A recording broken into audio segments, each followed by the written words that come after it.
ಜ್ಞಾನಶ್ರೀ ನವೋದಯ ತರಬೇತಿ ಕೇಂದ್ರ ಮುಂಡಗೋಡ. ಆತ್ಮೀಯ ಪಾಲಕರೇ ಹಾಗೂ ವಿದ್ಯಾರ್ಥಿಗಳೇ, ಸೊ ನಾನು ಹಿಂದಿನ ವಿಡಿಯೋದಲ್ಲಿ ಕೆಲವು ಮ್ಯಾಥ್ಸ್ ಟಾಪಿಕ್ನ ಸಾಲ್ವ್ ಮಾಡಿದ್ದೆ ಆಯ್ತಾ. 51 ಕ್ವಶನ್ಸ್ ಆಗಿತ್ತು. ಸೊ ಇವತ್ತೇ ಮುಂದಿನ ಕ್ವಶನ್ ಸಾಲ್ವ್ ಮಾಡೋಣ.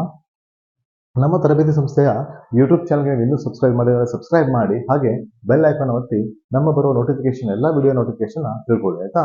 ಸೊ ಹಾಗೆ ನಮ್ಮ ತರಬೇತಿ ಸಂಸ್ಥೆಯಿಂದ ಜೂನ್ 10ರಿಂದ ಆನ್ಲೈನ್ ತರಬೇತಿಗಳು ಶುರುವಾಗ್ತಿದ್ದಾವೆ. ಸೊ ಕೇವಲ 40 ವಿದ್ಯಾರ್ಥಿಗಳಿಗೆ ಅವಕಾಶ ಇರುತ್ತೆ. ಸೊ ಸೈನಿಕ ತರಬೇತಿ ಆಗಿರ್ಬೋದು ಅಥವಾ ನವೋದಯ ತರಬೇತಿ ಆಗಿರ್ಬೋದು, ಕಂಪ್ಲೀಟ್ ಒಂದು ಸೊಲ್ಯೂಷನ್ಸ್ನ ಕೊಡ್ತೇವೆ. ನೀವಿನ್ನು ನಮ್ಮ ಯೂಟ್ಯೂಬ್ ಚಾನಲ್ಗೆ ಸಬ್ಸ್ಕ್ರೈಬ್ ಮಾಡಿಲ್ಲ ಅಂದ್ರೆ ಇವತ್ತೇ ಸಬ್ಸ್ಕ್ರೈಬ್ ಮಾಡಿ, ಹಾಗೂ ನವೋದಯ ಪ್ರೀವಿಯಸ್ ಪೇಪರ್ನ ಎಲ್ಲ ರೀತಿ ಸೊಲ್ಯೂಷನ್ಸ್ ಅನ್ನು ಹಾಕ್ತೀನಿ ಅದರಲ್ಲಿ. ಸೊ ಇವಾಗ 2023 ಎಕ್ಸಾಮ್ಸ್ನ 23-24 ಎಕ್ಸಾಮ್ಸ್ ಸೊಲ್ಯೂಷನ್ ಪೇಪರ್ನ ಹಾಕ್ತಾ ಇದ್ದಾನೆ. ಸೊ ಹೀಗೆ ಪ್ರತಿಯೊಂದು ಕೂಡ 1987 ಇಲ್ಲಿವರೆಗೆ ಎಲ್ಲ ಕ್ವಶನ್ ಪೇಪರ್ ಸೊಲ್ಯೂಷನ್ ನಾನು ಹಾಕ್ತಾ ಇರ್ತಾನೆ. ನಿಮ್ಮ ಮಕ್ಕಳು ಕೂಡ ನವೋದಯ ತರಬೇತಿಯನ್ನು ಪಡೆಯಬೇಕಂತ ಆಸೆ ಇದ್ರೆ ನೀವು ನಮ್ಮ ತರಬೇತಿ ಸಂಸ್ಥೆಗೆ ಕರೆ ಮಾಡಿ ಎಲ್ಲ ಮಾಹಿತಿಯನ್ನು ವಿಚಾರಿಸಿ ಆಯ್ತಾ. ನಮ್ಮ ಯೂಟ್ಯೂಬ್ ಚಾನಲ್ಗೆ ಸಬ್ಸ್ಕ್ರೈಬ್ ಮಾಡಿ, ಹಾಗೆ ವಿಡಿಯೋನ ಲೈಕ್ ಮಾಡಿ. ಓಕೆ, ನೋಡಿ ಈ ಪ್ರಶ್ನೆ 51 ಪ್ರಶ್ನೆ ನಾನು ಹಿಂದಿನ ವಿಡಿಯೋದಲ್ಲಿ ಸಾಲ್ವ್ ಮಾಡಿದ್ದೆ. ಇವತ್ತು 52ನೇ ಪ್ರಶ್ನೆ ಇದೆ. ನೋಡೋಣ ಈ ಪ್ರಶ್ನೆ ಏನಂತಿದೆ ನೋಡೋಣ. ನೋಡಿ ಪ್ರಶ್ನೆ ಓದಿ ಏನಿದೆ ಅಂತ. A machine can print 12 pages in a minute. How long will the machine take print to 5760 pages? ಅಂದ್ರೆ ಒಂದು ಪ್ರಿಂಟಿಂಗ್ ಮಷೀನ್ ಒಂದು ನಿಮಿಷದಲ್ಲಿ 12 ಪುಟಗಳನ್ನ ಮುದ್ರಿಸ್ತದಂತೆ. ಹಾಗಾದ್ರೆ 5760 ಪುಟಗಳನ್ನ ಮುದ್ರಿಸ್ಲಿಕ್ಕೆ ಎಷ್ಟು ಸಮಯ ತೆಗೆದುಕೊಳ್ಳುತ್ತೆ ಅಂತ ಕೇಳಿದ್ದಾರೆ. ಆಪ್ಷನ್ಸ್ ನೋಡ್ಬೋದು, ಎಲ್ಲಾನು ಕೂಡ ಗಂಟೆಯಲ್ಲಿದೆ. ಹಾಗಾದ್ರೆ ಈ ನಿಮಿಷದಿಂದ ನಮ್ಗೆ ಆನ್ಸರ್ ಏನ್ ಮಾಡ್ತೇವಲ್ಲ, ನಿಮಿಷದಲ್ಲಿ ಬರುತ್ತೆ. ಆ ನಿಮಿಷದಿಂದ ಗಂಟೆಗೆ ಪರಿವರ್ತನೆ ಮಾಡಬೇಕಾಗುತ್ತೆ. ಸೊ ನೋಡಿ, ಒಂದು ನಿಮಿಷದಲ್ಲಿ 12 ಪೇಜಸ್ ಆಗುತ್ತಂತೆ. ಸೊ ಹಾಗಾದ್ರೆ ಅವ್ರು ಕೇಳಿದ್ದು 5760 ಪೇಜ್ಗಳನ್ನ ಪ್ರಿಂಟ್ ಮಾಡಲಿಕ್ಕೆ ಎಷ್ಟು ಟೈಮ್ ತಗೊಳುತ್ತೆ ಅಂತ. ಸೊ ನಾವೇನ್ ಮಾಡೋಣ, ಈ ಸಂಖ್ಯೆನ 12 ಡಿವೈಡ್ ಮಾಡೋಣ. ಅಂದ್ರೆ ಒಂದು ನಿಮಿಷಕ್ಕೆ ಟೋಟಲ್ 5760 ಪೇಪರ್ಗಳನ್ನ ಪ್ರಿಂಟ್ ಮಾಡಲಿಕ್ಕೆ ಎಷ್ಟು ಕಾಲಾವಕಾಶ ತೆಗೆದುಕೊಳ್ಳುತ್ತೆ ಅನ್ಲಿಕ್ಕೆ 5760 ಡಿವೈಡೆಡ್ ಬೈ 12 ಮಾಡೋಣ ಆಯ್ತಾ. ಸೊ 12 ಮಾಡಿದಾಗ 12 4s 48 ಮೈನಸ್ ಮಾಡ್ತೀರಾ 9 0 8s 96 0 0 0 ಕೊಡ್ತೀರಾ. ಸೊ 480. ಹಾಗಾದ್ರೆ ಸೊ ಟೋಟಲ್ ಏನಾಗುತ್ತೆ, 480 ಮಿನಿಟ್ಸ್ ಬೇಕಾಗುತ್ತೆ. 480 ನಿಮಿಷಗಳು ಬೇಕಾಗುತ್ತೆ. ಸೊ 480 ನಿಮಿಷ ಅಂದ್ರೆ ಈಗ ಆಪ್ಷನ್ಸ್ ಅಲ್ಲಿ ನಿಮಿಷಗಳಲ್ಲಿ ಇಲ್ಲ. ಸೊ ಆಪ್ಷನ್ಸ್ ಅಲ್ಲಿ ಗಂಟೆಗಳಲ್ಲಿ ಆಪ್ಷನ್ ಕೊಟ್ಟಿದ್ದಾರೆ. ಸೊ ನಾವೇನ್ ಮಾಡೋಣ, ಈ ನಿಮಿಷದಿಂದ ಗಂಟೆಗೆ ಪರಿವರ್ತನೆ ಮಾಡೋಣ. ಸೊ ನಾವು ಹೇಗೆ ಮಾಡ್ತೇವೆ, ನಿಮಿಷದಿಂದ ಗಂಟೆಗೆ. ಸೊ ನಮ್ಗೆ ಗೊತ್ತಿದೆ, ಒಂದು ನಿಮಿಷ ಅಂತ ಹೇಳಿದ್ರೆ ಒಂದು ಗಂಟೆ ಅಂದ್ರೆ 1 ಗಂಟೆ ಅಂದ್ರೆ 60 ನಿಮಿಷ ಅಂತ ನಮ್ಗೆ ಗೊತ್ತಿದೆ. ಸೊ 1 hour = 60 minutes ಅಂತ ನಾವು ಹೇಳ್ತಾರೆ. ಸೊ ಹಾಗಾದ್ರೆ 480ಗೆ ನಾವು 60 ಡಿವೈಡ್ ಮಾಡಿದಾಗ, ಸೊ ಮಿನಿಟ್ಸ್ ಟು ಆರ್ ಮಾಡ್ಬೇಕು, ನಾವು 60 ಡಿವೈಡ್ ಮಾಡ್ತಾರೆ. ಅದೇ ಆರ್ ಟು ಮಿನಿಟ್ ಮಾಡುವಾಗ 60 ಮಲ್ಟಿಪ್ಲೈ ಮಾಡ್ತಾರೆ. ಸೊ ಹಾಗೆ ಈ ನಿಮಿಷವನ್ನ ಗಂಟೆಗೆ ಪರಿವರ್ತನೆ ಮಾಡಲಿಕ್ಕೆ 480 ಏನ್ ಮಾಡ್ಬೇಕು, 60ರಿಂದ ಡಿವೈಡ್ ಮಾಡೋಣ ಆಯ್ತಾ. 6 6 ಕ್ಯಾನ್ಸಲ್, 6 8s 48. ಸೊ ಹಾಗಾದ್ರೆ 8 hour. ಸೊ 480 ಮಿನಿಟ್ಸ್ ಅಂದ್ರೂ ಒಂದೇ ನೋಡ್ಕೊಳ್ಳಿ, 480 minutes is equal to 8 hour. 8 ಗಂಟೆ ಅಂದ್ರೂ ಕೂಡ ಒಂದೇ ಆಗುತ್ತೆ. ಹಾಗಾದ್ರೆ ಇದ್ರ ಆನ್ಸರ್ ಏನಾಯ್ತು, 8 ಗಂಟೆ. ಸೊ ಇದು ಫಸ್ಟ್ ಆಪ್ಷನ್ ಆಗಲ್ಲ, ಸೆಕೆಂಡ್ ಆಪ್ಷನ್ ಅಲ್ಲ, ಥರ್ಡ್ ಆಪ್ಷನ್ ಕೂಡ ಅಲ್ಲ. So second option 8 hours correct answer ಇದೆ. ಅಂದ್ರೆ 8 ಗಂಟೆಗಳು ಸರಿಯಾದ ಉತ್ತರ. ಸೊ ಸರಿಯಾಗಿ ಅರ್ಥ ಆಗಿದೆ ಅನ್ಕೋತಾನೆ. ಏನಂದ್ರೆ ಈಗ ಒಂದು ನಿಮಿಷದಲ್ಲಿ 12 ಪೇಪರ್ ಮಾಡುತ್ತೆ. ಒಟ್ಟು ಅವ್ರಿಗೆ ಏನ್ ಕೊಟ್ಟಿದ್ದಾರೆ, 5760 ಪೇಪರ್ಗಳನ್ನ ಪ್ರಿಂಟ್ ಮಾಡ್ಲಿಕ್ಕೆ ಎಷ್ಟು ಸಮಯ ತೆಗೆದುಕೊಳ್ಳುತ್ತೆ ಅಂದಿದ್ದಾರೆ. ಸೊ ಒಂದು ನಿಮಿಷಕ್ಕೆ ನಾವು ಅನುಗುಣವಾಗಿ ನೋಡ್ಲಿಕ್ಕೆ ಹೋದ್ರೆ ನಾವು ಭಾಗಾಕಾರ ಲೆಕ್ಕವನ್ನು ಮಾಡ್ತೇವೆ. ಸೊ ಡಿವೈಡ್ ಮಾಡಿದಾಗ ನಮ್ಗೆ ಈಸಿಯಾಗಿ ಗೊತ್ತಾಗುತ್ತೆ. ಸೊ ಹಾಗಾದ್ರೆ 480 ಮಿನಿಟ್ಸ್ ಅಂತ ಆಯ್ತು. 480 ಮಿನಿಟ್ಸ್ ನ ನಾವು 6 ಮಿನಿಟ್ ಕನ್ವರ್ಟ್ ಮಾಡಿದ್ರೆ, ಸಾರಿ ಮಿನಿಟ್ ಇಂದ 6 ಕನ್ವರ್ಟ್ ಮಾಡಿದ್ದೇವೆ. ಸೊ 480 ಡಿವೈಡ್ ಬೈ 60 ಮಾಡಿದಾಗ 8 hours ಬರುತ್ತೆ. ಸೊ ಹಾಗಾದ್ರೆ ಇದ್ರ ಆನ್ಸರ್ ಏನು, 8 hours ಆಗಿದೆ ಆಯ್ತಾ. ನೆಕ್ಸ್ಟ್ ಕ್ವಶನ್ಗೆ ಹೋಗೋಣ. ಓಕೆ, ಇಲ್ಲಿ ನೋಡಿ,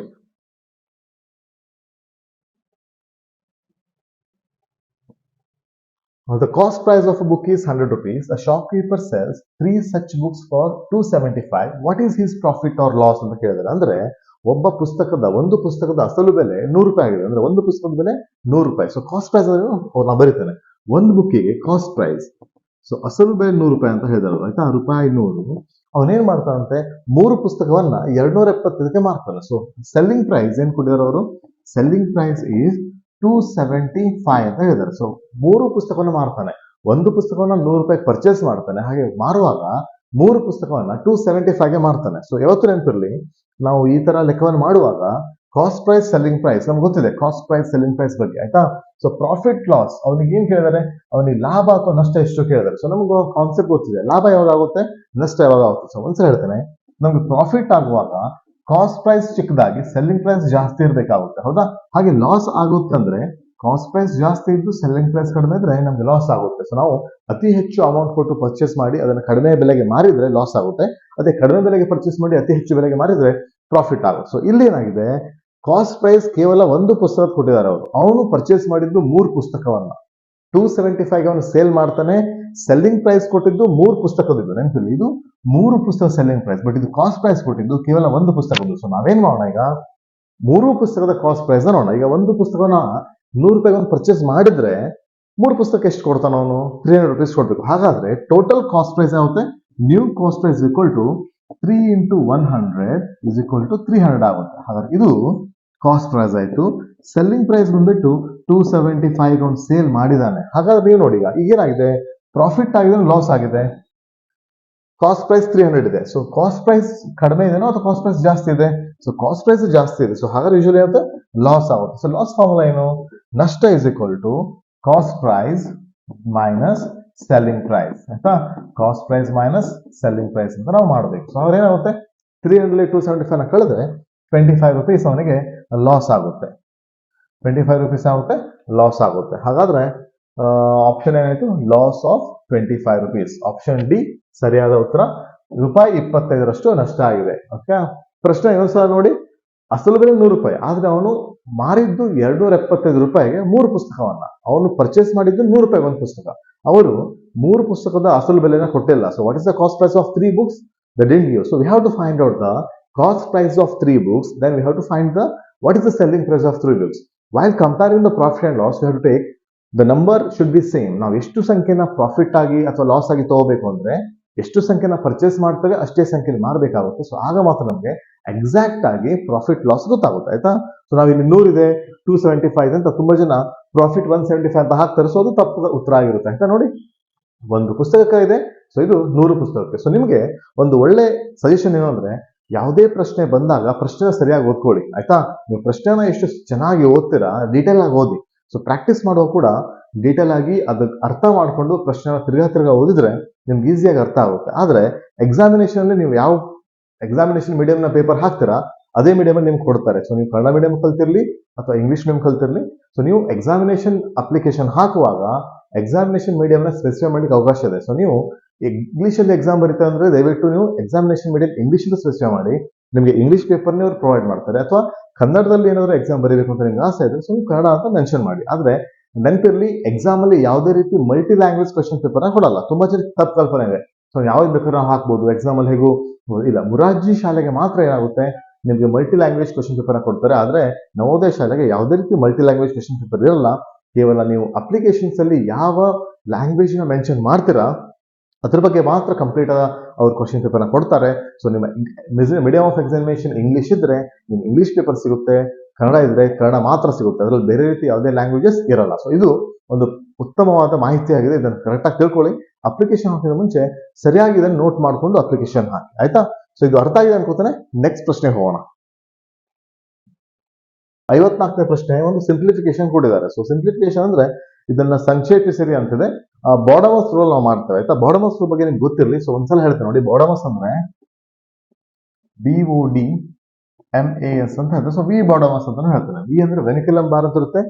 ಬಿ ಅಂದ್ರೆ brackets, O is of division, multiplication, addition, subtraction. So ಯಾವುದೇ ಒಂದು ಆಪರೇಷನ್ ಮಾಡುವಾಗ ನಾವು ಸ್ವಲ್ಪ ಬ್ರಾಕೆಟ್ಸ್ ನ ತಕೊಂಡು ಡಿವಿಷನ್ ಮಾಡ್ತೇವೆ, ಮಲ್ಟಿಪ್ಲಿಕೇಶನ್ ಮಾಡ್ತೇವೆ, ಆಮೇಲೆ ಅಡಿಷನ್, ಸಬ್ಸ್ಟ್ರಾಕ್ಷನ್ ಮಾಡ್ತೇವೆ. ಸೊ ಇಲ್ಲಿ ನೋಡ ಈ ಪ್ರಶ್ನೆ ಯಾವ ತರ ಇದೆ ಅಂತ ಹೇಳಿ. ಸೊ ನಾನು ಬರೀತೇನೆ 5 3/8 into 8 1/8 minus 3 1/8 into 5 5/8 ಅಂತ ಇದೆ. ಸೊ ಇದೆಲ್ಲ ಮಿಶ್ರ ಭಿನ್ನರಾಶಿಯನ್ನು ಕೊಟ್ಟಿದ್ದಾರೆ ಅಲ್ವಾ? ಭಿನ್ನರಾಶಿಯ ವಿಧಗಳು ನಿಮ್ಗೆ ಗೊತ್ತಿರಬೇಕು. ಭಿನ್ನರಾಶಿಯಲ್ಲಿ 3 ತರ ವಿಧಗಳಿವೆ. ಒಂದು ಸಮಭಿನ್ನ ರಾಶಿ, ಒಂದು ವಿಷಮ ಭಿನ್ನ ರಾಶಿ, ಒಂದು ಮಿಶ್ರ ಭಿನ್ನ ರಾಶಿ. ಇದು ಮಿಕ್ಸ್ ಫ್ರಾಕ್ಷನ್ ಆಗಿದೆ. ಸೊ ನಾವೇನ್ ಮಾಡ್ಬೇಕು, ಮಿಕ್ಸ್ ಫ್ರಾಕ್ಷನ್ ಮಲ್ಟಿಪ್ಲಿಕೇಶನ್ ಮಾಡುವಾಗ ಮಿಕ್ಸ್ ಫ್ರಾಕ್ಷನ್ ಹಾಗೆ ಇಡ್ಲಿಕ್ಕೆ ಬರಲ್ಲ. ಸೊ ನಾವೇನ್ ಮಾಡ್ತೇವೆ, ಮಿಕ್ಸ್ ಫ್ರಾಕ್ಷನ್ ಇಂಪ್ರಾಪರ್ ಫ್ರಾಕ್ಷನ್ ಗೆ ಕನ್ವರ್ಟ್ ಮಾಡಿ ಅದನ್ನ ಮಲ್ಟಿಪ್ಲೈ ಮಾಡ್ತೇವೆ. ಸೊ ಫಸ್ಟ್ ಸ್ಟೆಪ್ ಅಲ್ಲಿ ಏನ್ ಮಾಡೋಣ, ನೋಡಿದ್ವಿ ಇಲ್ಲಿ ಇಂಟು ಸೈನ್ ಇದೆ, ಇಲ್ಲಿ ಮೈನಸ್ ಇದೆ, ಇಲ್ಲಿ ಇಂಟು ಇದೆ. ಸೊ ಹಾಗಾದ್ರೆ ಇವೆರಡು ಒಂದು ಗ್ರೂಪ್ ಮಾಡ್ಕೊಂಡು ನಾವು ಫಸ್ಟ್ ಮಲ್ಟಿಪ್ಲೈ ಮಾಡ್ತೇವೆ. ಆಮೇಲೆ ಇದನ್ನು ಕೂಡ ಒಂದು ಗ್ರೂಪ್ ಮಾಡಿ ಮಲ್ಟಿಪ್ಲೈ ಮಾಡ್ತೇವೆ. ಬಂದ ಆನ್ಸರ್ ನ ಸಬ್ಸ್ಟ್ರಾಕ್ಷನ್ ಮಾಡ್ಬೇಕಾಗುತ್ತೆ. ಯಾಕಂದ್ರೆ as per the BODMAS rule ಇದನ್ನ ಸಾಲ್ವ್ ಮಾಡೋಣ. 5 3/8 8 5s are 40 40 plus 3 43/8 into 8 is 64 1 65/8.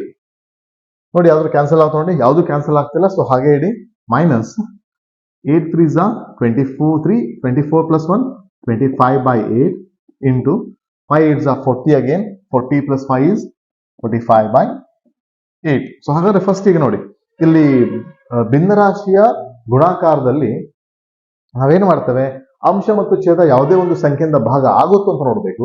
ಯಾವ ಪಕ್ಷದಲ್ಲಿ ಭಾಗ ಆಗ್ತಾ ಇಲ್ಲ, ಸೊ ನಾವೇನ್ ಮಾಡ್ತೇವೆ, ಅಂಶವನ್ನ ಗುಣಿಸ್ತೇವೆ, ಛೇದ ಮತ್ತು ಛೇದವನ್ನ ಗುಣಿಸಿ ಹಾಗೆ ಇಡ್ತೇವೆ. ಆಯ್ತಾ? ಸೊ ಇವಾಗ ಏನ್ ಮಾಡ್ತೇವೆ, ಫಸ್ಟ್ ನೋಡಿ ಇದು ಯಾವುದೇ ಕ್ಯಾನ್ಸಲೇಷನ್ ಆಗ್ತಿಲ್ಲ.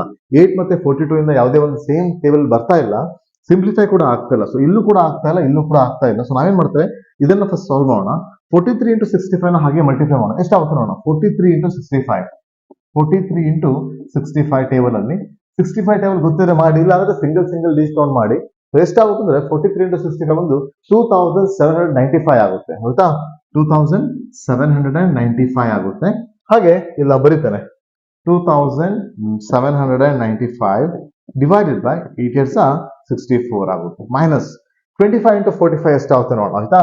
45 into 25 25 5 7 25 25 4s 100. ಸೊ 1125 ಆನ್ಸರ್ ಆಗುತ್ತೆ. 1125 ಆಗುತ್ತೆ. ಸೊ ಇದು ಬರೋಣ 1125 ಡಿವೈಡ್ ಬೈ 8 8s 64. ಈಗ ಇದರಲ್ಲಿ ಇದು ಮೈನಸ್ ಮಾಡೋಣ. ಯಾವಾಗ ನಮ್ಗೆ ಛೇದಗಳು ಒಂದೇ ಸಿಕ್ಕಿದಾಗ, ಭಿನ್ನರಾಶಿಯ ಸಂಕಲನ ಅಥವಾ ವ್ಯವಕಲನದಲ್ಲಿ ಛೇದಗಳು ಬೇರೆ ಬೇರೆ ಇದ್ರೆ ನಾವೇನ್ ಮಾಡ್ತೇವೆ, ಅದರ LCM ತೆಗೆದು ಮಾಡ್ತೇವೆ. When the denominators are different we need to find the LCM of the fraction. When the denominators are same, no need to find the LCM. Just keep the denominator as it is and only add or subtract the numerator ಅಂತ ನಾವು ಹೇಳ್ತೇವೆ. ಅಂದ್ರೆ ಛೇದಗಳು ಒಂದೇ ಇದ್ದಾಗ ನೀವು ಯಾವುದೇ ರೀತಿ LCM ಅಥವಾ ಲಸ ತೆಗೆಯುವ ಅವಶ್ಯಕತೆ ಇಲ್ಲ. ಛೇದವನ್ನು ಹಾಗೆ ಬರ್ಕೋಣ. ನೋಡಿ 64 ಎರಡು 64 ಸಿಕ್ಕಿದೆ. ನಾವು 64 ನ ಹಾಗೆ ಬರ್ಕೋಣ. ಇಲ್ಲಿ ಮೇಲೆ ಇದೆಲ್ಲ 2795 ಮೈನಸ್ 1125 ನ ಮೈನಸ್ ಮಾಡಿದ್ರೆ ಆಯ್ತು. ಆಯ್ತಾ? ನೋಡಿ ನಾನು ರಫಲ್ ಮಾಡ್ತೇನೆ. 2795 ಮೈನಸ್ 1125. ಯಾಕೆ? ಛೇದಗಳು ಸಮನಾಗಿದೆ ಅಂತ. ಅಪ್ಪಿತಪ್ಪಿ ಛೇದಗಳು ಬೇರೆ ಬೇರೆ ಆಗಿದ್ರೆ ನಾವೇನ್ ಮಾಡ್ತಿದ್ವಿ, ಆ ಛೇದಗಳ ಲಸ ತೆಗಿತಿದ್ವಿ. ಈಗ ಛೇದಗಳ ಲಸ ತೆಗೆಯುವ ಅವಶ್ಯಕತೆ ಇಲ್ಲ. ಡೈರೆಕ್ಟ್ ಆಗಿ ನಮಗೆ ಡಿನಾಮಿನೇಟರ್ ಸೇಮ್ ಸಿಕ್ಕಿದೆ. ಸೊ ಹಾಗಾದ್ರೆ ಮೈನಸ್ ಮಾಡ್ಲಿಕ್ಕೆ ಹೋದ್ರೆ 0761 1670 ಅಂತ ಆನ್ಸರ್ ಸಿಗುತ್ತೆ. 1670. ಬಟ್ ಇದು ಆಪ್ಷನ್ಸ್ ಅಲ್ಲಿ ಎಲ್ಲೂ ನಮ್ಗೆ ಕಾಣ್ತಾ ಇಲ್ಲ. ಸೊ ಅವ್ರೇನ್ ಹೇಳಿದಾರೆ, ಅಪ್ರಾಕ್ಸಿಮೇಟ್ಲಿ ಅಂತ ಕೇಳಿದಾರೆ. ಸೊ ಅಪ್ರಾಕ್ಸಿಮೇಷನ್ ಆನ್ಸರ್ ಬೇಕು. ಈಗ ನೋಡಿ ನೀವು 1670 64ರಿಂದ ಭಾಗಿಸಿದಾಗ ನಿಮ್ಗೆ ಡೆಸಿಮಲ್ ಆನ್ಸರ್ ಬರುತ್ತೆ. ಅವ್ರು ಕೇಳಿದ್ರೆ ಅಪ್ರಾಕ್ಸಿಮೇಷನ್. ಸೊ ನಾವು ಡಿವೈಡ್ ಮಾಡಿ ನೋಡೋಣ ಇಲ್ಲ. ಆಯ್ತಾ? ಸೊ ನಾನು ಡಿವೈಡ್ ಮಾಡ್ತೇನೆ. 1670 ಡಿವೈಡೆಡ್ ಬೈ 64. ಈಗ ನಿಮ್ಗೆ 64 ಟೇಬಲ್ ಬರಬೇಕಾಗುತ್ತೆ. ಬಂದಿಲ್ಲ ಅಂದ್ರೆ ರಫಲ್ ನೀವು ಮಾಡ್ಕೊಳ್ಳಿ. 64 ಅಂದ್ರೆ 64 2s ಎಷ್ಟಾಗುತ್ತೆ? 128 ಆಗುತ್ತೆ. ಸೊ ಇಲ್ಲಿ 167 ಇದೆ. ನಾನು ಇಲ್ಲಿ ಜಸ್ಟ್ ರಫ್ಲಿ ಮಾಡ್ತೇನೆ ನಿಮ್ಗೆ. 64 into 1 64 into 2 64 into 3 ನೋಡಿ 64 ಬರುತ್ತೆ. 61 64 64 2s ಎಷ್ಟು ಬರುತ್ತೆ? 4 to the 8 12. ಓಕೆ 128 ಸಮಥಿಂಗ್ ಬರುತ್ತೆ. ಸೊ ಹಾಗಾದ್ರೆ 64 3s it will be more than 192 ಬರುತ್ತೆ. 64 3s is 192. ಸೊ ನಾವು ಹಾಗಾದ್ರೆ ಯಾವ ತಗೋಣ? ಇಲ್ಲಿ 167 ಇದೆ. So 64 2s 128 ತಗೋತೇವೆ. 17 minus 8 is 9. 15 okay 5 ಉಳಿತು. 5 ಅಲ್ಲಿ 2 ಸಬ್ಸ್ಟ್ರಾಕ್ಟ್ ಮಾಡಿದ್ರೆ 3 ಉಳಿತು 0. ಸೊ 390 ಉಳಿತು ತಿರ್ಗಾ. ಸೊ 64 ಅಲ್ಲಿ 390 ಎಲ್ಲಿ ಬರುತ್ತೆ ನೋಡೋಣ. 64 and 390 ಅಂದ್ರೆ ಮೋಸ್ಟ್ ಪ್ರಾಬಬ್ಲಿ 6 6 36 ಆಗುತ್ತೆ. ಸೊ 64 6 ಮಾಡೋಣ ನಾವು. 64 into 6 ಮೋಸ್ಟ್ ಪ್ರಾಬಬ್ಲಿ ಆಗ್ಬೋದು. 6 6 36 ಅಂದ್ರೆ 360 and 24 ಯೂಶುವಲಿ ಏನಾಗುತ್ತೆ 384 ಆಗ್ಬೋದು. 64 6 ನೋಡೋಣ. 6 4s 24 6 6 36 36 38 ಎಕ್ಸಾಕ್ಟ್ಲಿ 384 ಆಗಿದೆ. ಸೊ ಹಾಗಾದ್ರೆ ನಾವು 6 384 ಅಂತ ತಗೋತೇವೆ. ಸೊ ಮೈನಸ್ ಮಾಡಿದಾಗ 6 ಮತ್ತೆ 0 ಉಳಿತು. ಇಲ್ಲಿ 26 ಸಿಕ್ಕಿದೆ ನಮಗೆ. ನೋಡಿ 6 ಉಳಿಯೋದ್ರಿಂದ ಪಾಯಿಂಟ್ ಕೊಟ್ಟು ನೀವು ಮಲ್ಟಿಪ್ಲಿಕೇಶನ್ ಡಿವಿಷನ್ ಕಂಟಿನ್ಯೂ ಮಾಡ್ತಾ ಹೋಗ್ಬೋದು. ಆದ್ರೆ ಅವ್ರು ಕೇಳಿದ್ರೆ ಅಪ್ರಾಕ್ಸಿಮೇಷನ್ ಅಂದಾಜು ಕೇಳಿದ್ದಾರೆ. ಸೊ ಆರಾಮಾಗಿ ನಮಗೆ 26 ಆನ್ಸರ್ ಸಿಕ್ಕಿದೆ. ಸೊ ಆಪ್ಷನ್ ಬಿ ಅಲ್ಲಿ ನಮಗೆ 26 ಇದೆ. ಸೊ ಬಾರ್ಡಮ್ ಅಸ್ ನೀವು ನೀಟಾಗಿ ಕಲಿಬೇಕು ಅಂದ್ರೆ ತುಂಬಾ ಪ್ರಾಕ್ಟೀಸ್ ಮಾಡಬೇಕು. ನಿಮಗೆ ಫ್ರಾಕ್ಷನ್ ಬಗ್ಗೆ ಗೊತ್ತಿರಬೇಕು, ಡೆಸಿಮಲ್ ಬಗ್ಗೆ ಗೊತ್ತಿರಬೇಕು, ಎಲ್ಲವೂ ಕೂಡ ಮ್ಯಾಥ್ಸ್ ಟಾಪಿಕ್ಸ್ ಬಗ್ಗೆ ನಿಮ್ಗೆ ಗೊತ್ತಿರಬೇಕು. ಆಗ ನೀವು ಬಾರ್ಡಮ್ ಅಸ್ ನೀಟಾಗಿ ಮಾಡ್ಲಿಕ್ಕೆ ಆಗುತ್ತೆ. ತುಂಬಾ ಕಷ್ಟ ಏನಲ್ಲ. ಒಂದ್ಸಲ ಪ್ರಾಕ್ಟೀಸ್ ಮಾಡಿದ್ರೆ ನೀವು ಈಸಿಯಾಗಿ 2 to 3 minutes ಅಲ್ಲಿ ಒಂದು ಸಣ್ಣ ಎಕ್ಸಾಮಿನೇಷನ್ ಮಾಡಿ ಮುಗಿಸಬಹುದು. ಆದ್ರೆ ಕ್ಯಾಲ್ಕುಲೇಷನ್ ತುಂಬಾ ಫಾಸ್ಟ್ ಇರಬೇಕಾಗುತ್ತೆ. ಸೊ ನಿಮ್ಗೆ ಒಂದು ಸಜೆಷನ್ ಏನು ಅಂತ ಹೇಳಿದ್ರೆ ಟೇಬಲ್ಸ್ ನ ಪಕ್ಕ ಕಲಿಯಿರಿ. ಆದಷ್ಟು ನಿಮ್ಗೆ ಎಷ್ಟಾಗುತ್ತೆ, 30 ಆಗುತ್ತೋ 40 ಆಗುತ್ತೋ, ಡೈಲಿ ಫ್ರೀ ಆಗಿದ್ದಾಗ ಕೆಲವೊಂದು ಟೇಬಲ್ಸ್ ನ ಓದ್ತಾ ಇರಿ. ಆದಷ್ಟು ಮ್ಯಾಕ್ಸಿಮೈಸ್ ಮಾಡ್ಕೊಳ್ಳಿ. ಮಲ್ಟಿಪ್ಲಿಕೇಶನ್ ಸ್ಕಿಲ್ ಹಾಗೂ ಡಿವಿಷನ್ ಸ್ಕಿಲ್ ನ ಇಂಪ್ರೂವ್ ಮಾಡ್ಕೊಳ್ಳಿ. ಈ ಡಿವಿಷನ್ ಸ್ಕಿಲ್ ಮತ್ತೆ ಮಲ್ಟಿಪ್ಲಿಕೇಶನ್ ಸ್ಕಿಲ್ ನ ಇಂಪ್ರೂವ್ ಮಾಡೋದ್ರಿಂದ ಎಕ್ಸಾಮ್ ಅಲ್ಲಿ ನೀವೇನ್ ಮಾಡಬಹುದು, ಈ ರಫ್ ವರ್ಕ್ ಅಲ್ಲಿ ಟೈಮ್ ನ ಸೇವ್ ಮಾಡಬಹುದು. ಆಯ್ತಾ? ಸೊ ಇದು ನಿಮ್ಗೆ ಒಂದು ಕಿವಿ ಮಾತಾಗಿದೆ, ಸರಿಯಾಗಿ ಕೇಳಿ. ಸೊ ಇದರ ಆನ್ಸರ್ ಏನಾಯ್ತು, 26 ಆಯ್ತು. ಆಯ್ತಾ? ನೆಕ್ಸ್ಟ್ ಕ್ವಶನ್ ಹೋಗೋಣ. ಓಕೆ, ಸೊ ನೋಡಿ ಒಂದು ಕ್ವಶನ್ ಇದೆ. ಇಲ್ಲೊಂದು ನಂಬರ್ ಕೊಟ್ಟಿದ್ದಾರೆ. ಯಾವ ನಂಬರ್ ಕೊಟ್ಟಿದ್ದಾರೆ, 30009. ಸೊ ನಾವು ಕಾಮಾ ಬರೆದಾಗ 30,009 ಅಂತ ಆಗುತ್ತೆ. ಏನಂತ ಹೇಳಿದ್ದಾರೆ, ಸೇಮ್ ಆಸ್ ಅಂದ್ರೆ ಇಲ್ಲಿ ವರ್ಡ್ಸ್ ಅಲ್ಲಿ ಕೊಟ್ಟಿದ್ದಾರೆ 30,009 ಯಾವುದಕ್ಕೆ ಸಮ ಅಂತ ಹೇಳಿದ್ದಾರೆ. ಸೊ ಯೂಶುವಲಿ ನಾವೇನ್ ಮಾಡ್ತೇವೆ, ಇಲ್ಲಿ 9 ಇದೆ, 9 ಬಿಡಿ ಸ್ಥಾನದಲ್ಲಿ ಇರೋದ್ರಿಂದ ಇಲ್ಲಿ 3 10,000s and 9 10s ಅಂತ ಕೊಟ್ಟಿದ್ದಾರೆ. ಸೊ ಇಲ್ಲಿ 9 ಅಂತೂ 10s ಇಲ್ಲ, 9 ಕೇವಲ ಯೂನಿಟ್ಸ್ ಇದೆ. ಸೊ ಫಸ್ಟ್ ಆಪ್ಷನ್ ಆಗಲ್ಲ, ಹೌದಿಲ್ಲ. 30 10,000, 30 10,000ಗಳು, 30 10,000 ಇಲ್ಲ, ಚಾನ್ಸ್ ಇಲ್ಲ. ಹಾಗಾದ್ರೆ 900 ಸೆಕೆಂಡ್ ಆಪ್ಷನ್ ನೋಡಿ, 30,000s 30,000s ಇದಾವ ಅಂದ್ರೆ 1000 into 30, 1,000 into 30 ಇದೆನಾ, 900 900 ಇಲ್ಲ, ಅದೂ ಇಲ್ಲ. ಸೆಕೆಂಡ್ ಆಪ್ಷನ್ ಕೂಡ ಕ್ಯಾನ್ಸಲ್ ಆಗುತ್ತೆ. 3 10,009 ones ಅಂತ ಕೇಳಿದ್ದಾರೆ. ಸೊ ಇಲ್ಲಿ ಏನೋ ಆನ್ಸರ್ ಸರಿ ಆಗ್ತದೆ. 3 10,000 ನೋಡಿ, 30,000 ಅಂದ್ರೆ ನಾವು 30,000 ನ ಬರೆಯುವಾಗ ಏನ್ ಮಾಡ್ತೇವೆ, 30,000 ಅಲ್ಲಿ 3 into 10,000 ಅಂತ ನಾವು ಬರೀಬಹುದು, ಹೌದಿಲ್ಲ. ಸೊ ನೋಡಿ 30,000 ಅಂದ್ರೂ ಒಂದೇ, 3 into 10,000 ಅಂದ್ರೂ ಒಂದೇ, ಮ್ಯಾಚ್ ಆಗ್ತದೆ. ಹಾಗೆ 9 ones ನೋಡಿ, 9 ಯೂನಿಟ್ ಪ್ಲೇಸ್ ಅಲ್ಲಿ ಇದೆ. ಸೊ ಯೂನಿಟ್ ಅಂತ ಹೇಳ್ತೀರಾ ಅಥವಾ ನೀವು ಒನ್ಸ್ ಅಂತೀರಾ, ಕನ್ನಡದಲ್ಲಿ ನಾವು ಬಿಡಿ ಸ್ಥಾನ ಅಂತ ಹೇಳ್ತೇವೆ. ಸೊ ಬಿಡಿ ಸ್ಥಾನದಲ್ಲಿದೆ. ಹಾಗಾದ್ರೆ 9 ಒಂದುಗಳು ಹೌದಾ, 9 ಒಂದನ್ನಂದ್ರೆ 9 into 1 ಅಂತ ಆಗುತ್ತೆ. ಸೊ ಇದರ ಆನ್ಸರ್ ಸಿಂಪಲ್ 9 ಬರುತ್ತೆ. ಓವರ್ ಆಲ್ ಆಡ್ ಮಾಡಿದಾಗ 30,009 ಬರುತ್ತೆ. ಹಾಗಾದ್ರೆ ಇದರ ಆನ್ಸರ್ ಸಿ ಆಪ್ಷನ್ ಆಗಿದೆ. ಸಿ ಆಪ್ಷನ್ ಅಲ್ಲಿ ಸರಿಯಾದ ಆಪ್ಷನ್ ಇದೆ. ಇದು ಕಾನ್ಸೆಪ್ಟ್ ಎಲ್ಲ ಬರ್ತದೆ ನಿಮಗೆ, ಸಂಖ್ಯೆಗಳನ್ನ ಬಿಡಿಸಿ ಬರೆಯೋದು. ಮೊದಲನೇ ಚಾಪ್ಟರ್ ಅಲ್ಲಿ ನಾನು ಹೇಳ್ಕೊಟ್ಟಿದ್ದೇನೆ ಸಂಖ್ಯಾ ಪದ್ಧತಿಯಲ್ಲಿ ಸಂಖ್ಯೆನ ಯಾವ ತರ ಓದ್ಬೇಕು ಅಂತ. ಸೊ ಹಾಗೆ ಬಿಡಿಸಿ ಬರೆಯಿರಿ ಅಂತ ಒಂದು ಕಾನ್ಸೆಪ್ಟ್ ಬರುತ್ತೆ. ಎಕ್ಸ್ಪಾಂಡೆಡ್ ಫಾರ್ಮ್ ಅಂತ ಬರುತ್ತೆ. ಅಂದ್ರೆ ಅದರ ಪ್ಲೇಸ್ ವ್ಯಾಲ್ಯೂ ಮೇಲೆ ನಾವೇನ್ ಮಾಡ್ತೇವೆ, face value into place value ಅಂತ ಮಲ್ಟಿಪ್ಲಿಕೇಶನ್ ಮಾಡಿ ಒಂದು ಕಾನ್ಸೆಪ್ಟ್ ಬರೀತೇವೆ, ಎಕ್ಸ್ಪಾಂಡೆಡ್ ಫಾರ್ಮ್. ಅದರಲ್ಲಿ ನಿಮ್ಗೆ ಇದು ಯೂಸ್ ಆಗುತ್ತೆ. ತುಂಬಾ ಈಸಿ ಟಾಪಿಕ್, ಇದೇನು ಡಿಫಿಕಲ್ಟ್ ಕ್ವಶನ್ಸ್ ಅಲ್ಲ, ತುಂಬಾ ಈಸಿ ಕ್ವಶನ್. ನೆಕ್ಸ್ಟ್ ಹೋಗೋಣ. ಓಕೆ, ನೋಡಿ ಇಲ್ಲೊಂದು ಪ್ರಶ್ನೆ ಇದೆ.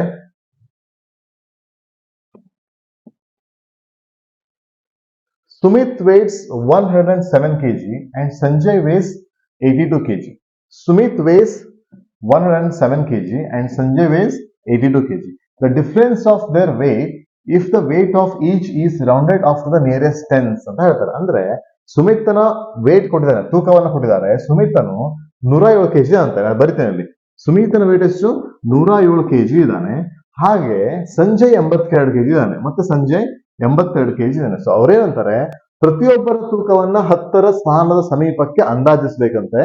ಸಿಗುವ ಅವರ ತೂಕದ ವ್ಯತ್ಯಾಸ ಎಷ್ಟು ಕೇಳ್ತಾರೆ. ಅಂದ್ರೆ ಅವರ ತೂಕವನ್ನ 10ರ ಸಮೀಪ ಸ್ಥಾನಕ್ಕೆ ಅಂದಾಜಿಸಿ ಅದರ ವ್ಯತ್ಯಾಸ ಕೇಳಿದ್ದಾರೆ. ಸೊ ನಿಮ್ಗೆ ಅಂದಾಜುಗಳನ್ನ ನೀವು ಕಲ್ತಿದ್ದೀರಾ ಅನ್ಕೋತೇನೆ ನಾನು. ಕಲ್ತಿಲ್ಲ ಅಂದ್ರೆ ನಮ್ಮ ಕ್ಲಾಸ್ ನ ಕಂಪ್ಲೀಟ್ ಆಗಿ ಆನ್ಲೈನ್ ಕ್ಲಾಸ್ ಅಲ್ಲಿ ನಿಮ್ಗೆ A to Z ಹೇಳ್ಕೊಡ್ತೇವೆ. ಆಯ್ತಾ? ಪ್ರತಿಯೊಂದು ಟಾಪಿಕ್ ಮೇಲೆ ಎಕ್ಸ್ಪ್ಲನೇಷನ್ ಕೊಡ್ತೇವೆ ನೀಟಾಗಿ. ಲೈವ್ ಇಂಟರಾಕ್ಷನ್ ಕ್ಲಾಸ್ ಮುಖಾಂತರ ನಿಮ್ಗೆ ಪ್ರತಿಯೊಂದು ಡೌಟ್ಸ್ ನಾವು ಕ್ಲಿಯರ್ ಮಾಡ್ತೇವೆ. ಇವತ್ತೇ ಜಾಯ್ನ್ ಆಗಿ ರಿಜಿಸ್ಟರ್ ಮಾಡ್ಕೊಳ್ಳಿ ಆದಷ್ಟು ಬೇಗ. ತುಂಬಾ ಕಡಿಮೆ ಸೀಟ್ಗಳಿವೆ. ನೋಡಿ, ಅಂದಾಜುಗಣನೆ ಅಂದ್ರೆ ಏನು ಅಂತ ಹೇಳ್ತೇನೆ. ಮತ್ತೆ ಅಪ್ರಾಕ್ಸಿಮೇಷನ್, ರೌಂಡೆಡ್ ಆಫ್ ಅಂತ ಹೇಳ್ತೇನೆ. ಆಯ್ತಾ? ರೌಂಡ್ ಆಫ್ ಅಂತ ಹೇಳ್ಬೋದು. ನೋಡಿ ನಾ ಬರಿತೇನೆ ಅಲ್ಲಿ, ರೌಂಡ್ ಆಫ್ ಅಂತ ನಾವು ಇದನ್ನ ಕರಿಬಹುದು, ಅಥವಾ ಅಪ್ರಾಕ್ಸಿಮೇಷನ್ ಅಂತಾನು ಕರಿಬಹುದು. ಅಪ್ರಾಕ್ಸಿಮೇಷನ್ ಅಂತ ನಾವು ಇದನ್ನ ಕರಿತೇವೆ. ಆಯ್ತಾ? ಈಗೇನು ಹಾಗಾದ್ರೆ ಅವ್ರು ಹೇಳಿದಾರೆ ನಿಯರೆಸ್ಟ್ 10 ಪ್ಲೇಸಿಗೆ ರೌಂಡ್ ಆಫ್ ಮಾಡ್ಬೇಕಂತ. ನೋಡಿ, ನಿಯರೆಸ್ಟ್ 10 ಪ್ಲೇಸಿಗೆ ಅಂತ ಕೊಟ್ಟಿದ್ದಾರೆ. ಅಂದ್ರೆ ಸಮೀಪ 10ರ ಸ್ಥಾನಕ್ಕೆ ಅಂದಾಜಿಸಬೇಕಂತ. ಸೊ 10ರ ಸ್ಥಾನಕ್ಕೆ ಸಮೀಪಿಸುವ ಏನ್ ರೂಲ್ಸ್ ಫಾಲೋ ಮಾಡ್ತಾರೆ ನೋಡಿ. 107 ಇದ್ರೆ ಇದರ 10ರ ಸಮೀಪ ಸ್ಥಾನದ ಅಂದಾಜು ಏನಾಗುತ್ತೆ, ಬಿಡಿ ಸ್ಥಾನದಲ್ಲಿ 5ಕ್ಕಿಂತ ಜಾಸ್ತಿ ಇದ್ರೆ ನೆಕ್ಸ್ಟ್ 10ಕ್ಕೆ ತೋತೀರಾ. ಸೊ 107ರ ಸಮೀಪ ಬೆಲೆ 110 ಆಗುತ್ತೆ. 82 ಬಿಡಿ ಸ್ಥಾನದಲ್ಲಿ 5ಕ್ಕಿಂತ ಕಡಿಮೆ ಇದ್ರೆ ಹಿಂದಿನ 10ಕ್ಕೆ ಹೋಗ್ತಾರೆ. ಸೊ 82 80 ಮತ್ತು 90ರ ನಡುವೆ ಇದೆ. ಬಟ್ 80ಕ್ಕೆ ಹತ್ತಿರ 90ಕ್ಕೆ ಹತ್ತಿರ, ನಾವು ಯೂಶುವಲಿ ಇದು 80ಕ್ಕೆ ಹತ್ತಿರ. ಸೊ 80 ಹೋಗ್ತದೆ. ಸೊ ಇದು ನಮಗೆ 10ರ ಸಮೀಪ ಸ್ಥಾನಕ್ಕೆ ನಾವು ಅಂದಾಜಿಸ್ತೇವೆ. ಆಯ್ತಾ? ರೌಂಡೆಡ್ ಆಫ್ ಮಾಡಿದ್ದೇವೆ, ಮೈನಸ್ ಮಾಡೋಣ. 110ರಲ್ಲಿ 80 ಕಳೆದ್ರೆ 30 ಆನ್ಸರ್ ಆಗುತ್ತೆ. ಸೊ ಹಾಗಾದ್ರೆ ಇದರ ಆಪ್ಷನ್ ಬಂದು ಆಪ್ಷನ್ ಎ 30 ಕೆಜಿ. ಹಾಗಾದ್ರೆ ಅವರ ತೂಕದ ವ್ಯತ್ಯಾಸ ಎಷ್ಟಾಗಿದೆ, 30 ಕೆಜಿ ಆಗಿದೆ. ಆಯ್ತಾ? ಸೊ ಇದು ಒಂದು 56 ಪ್ರಶ್ನೆಗಳನ್ನ ಎಕ್ಸ್ಪ್ಲೇಷನ್ ಮಾಡಿದ್ದೇನೆ. ಉಳಿದ ಪ್ರಶ್ನೆಗಳನ್ನ ನೆಕ್ಸ್ಟ್ ವಿಡಿಯೋದಲ್ಲಿ ನಾನು ಎಕ್ಸ್ಪ್ಲೇನ್ ಮಾಡ್ತೇನೆ. ಸೊ ಅಲ್ಲಿ ತನ ನಮ್ಮ ಚಾನಲ್ನ ಸಬ್ಸ್ಕ್ರೈಬ್ ಮಾಡಿ. ನಿಮ್ಮ ಮಕ್ಕಳಿಗೂ ಕೂಡ ಒಳ್ಳೆ ರೀತಿ ಈ ತರ ಮ್ಯಾಥ್ಸ್ ಅನ್ನ ಕಲಿಬೇಕು ಅಂತ ಆಸೆ ಇದ್ರೆ, ಅಥವಾ ನಿಮ್ಮ ಮಕ್ಕಳು ಮ್ಯಾಥಮೆಟಿಕ್ಸ್ ಅಲ್ಲಿ ಒಳ್ಳೆ ರೀತಿ ಇಂಟೆಲಿಜೆನ್ಸ್ ಆಗ್ಬೇಕು ಅಂತ ನಿಮ್ಗೆ ಏನಾದ್ರು ಅನಿಸ್ತಾ ಇದ್ರೆ ಇವತ್ತೇ ನಮ್ಮ ಕ್ಲಾಸ್ನ ಕಾಂಟ್ಯಾಕ್ಟ್ ಮಾಡಿ, ನಮ್ಮ ತರಬೇತಿ ಸಂಸ್ಥೆ ಕರೆ ಮಾಡಿಕೊಂಡು ಆನ್ಲೈನ್ ಕ್ಲಾಸ್ನ ವಿವರವನ್ನು ತಿಳಿಯಿರಿ. ನಾವು ಸವಿಸ್ತಾರವಾಗಿ ವೀಕ್ಲಿ ಎಕ್ಸಾಮ್ಸ್ ಮಾಡ್ತೇವೆ, ಜೊತೆಗೆ PDF ನೋಟ್ಸ್ನ ಕೊಡ್ತೇವೆ, ನಮ್ಮ ಟೆಕ್ಸ್ಟ್ ಬುಕ್ಸ್ನ ಕೊಡ್ತೇವೆ. ಅದ್ರ ಮುಖಾಂತರ ಪ್ರತಿಯೊಂದು ಟಾಪಿಕ್ನ ಕ್ಲಿಯರ್ ಮಾಡಿ ಕೊಡ್ತೇವೆ. ಸೊ ನವೋದಯದ ನೀವು ಒಂದು ತರಬೇತಿಯನ್ನು ತೆಗೆದುಕೊಂಡ್ರೆ ಈಸಿಯಾಗಿ ನಿಮ್ಮ ಮಗು ಈಗ 5ನೇ ತರಗತಿ ಕಲಿತಾ ಇರ್ಬೋದು, 6, 7, 8, 9, 10ನೇ ತರಗತಿವರೆಗೆ ಮ್ಯಾಥಮೆಟಿಕ್ಸ್ ಅಲ್ಲಿ ಅವನು ಮಾಸ್ಟರ್ ಆಗ್ತಾನೆ. ಸರಿಯಾಗಿ ಅವನಿಗೆ ಪ್ರತಿಯೊಂದು ವಿಷಯದ ಬಗ್ಗೆ ವಿಸ್ತಾರವಾದ ಟಿಪ್ಪಣಿಯನ್ನು ನಾವು ನೀಡ್ತೇವೆ.